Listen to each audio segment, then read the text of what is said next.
Barka da zuwa tashar NTG 1 TV, tasha mai gaskiya da tarin albarka. Ku danna mana subscribe sannan ku danna alamun kararrawa domin samun ingantaccen shirye-shiryenmu kamar haka: labarai akan harkokin tsaro, labaran siyasa, labaran nishaɗi na Kano, labaran wasanni kala-kala da tarihin mazajen jiya, kai har ma da abubuwan da suka shafi addini da dai sauransu. Mun gode.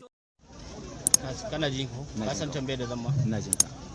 Ka ce sani bindigu na hannunsa ko? Kwarai ma ko. Ka tabbatar? Na tabbatar. Guda nawa? Guda uku. Guda uku. A me yake zuwa da su? A mashin. Eh? A mashin. A mashin. Mashin. Ka tabbatar yanzu idan muka je zai bamu bindigu? Wallahi tallahi garanti suna gurin shi. Suna gurin shi. Suna gurin shi. Amma ina nuna muku cewa in dai harka ce za a nan police station din Dogo. Yan san Dogo wallahi har mataimakin DBO dan hannunsa ne. Wannan ne yanzu nan? Wallahi. In dai ba ko an canza shi ban sani ba. Yau. Wanda mai jiki haka Dogo. Alƙur'an dan hannunsa ne.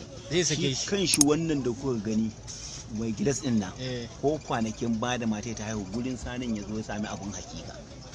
Wanne ne mai gilas? Dan sanda ne? Dan sandan nan mai jikin nan farin nan mai tsagon da ake ce. In za ku fita aiki shi sanin ke kabin da gogo. Shi yake kawo su. Shi ke kawo su. Shi yake kawo su. Ka tabbata? Wallahi na tabbata wa. To shi ke. Yanzu sani ya zo hannu wancan ɗin da aka kama me sunan shi kuma? Wannan ke kiran da ya kamo Tega.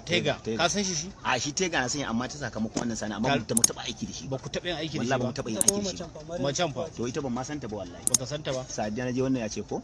Wallahi ban ma santa ba. To ba laifi.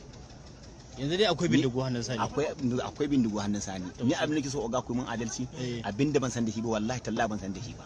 Abin da san da shi billahi allazi la ilaha illa hu zan ga muku shi. To shikenan. Yau. Yana ta kare.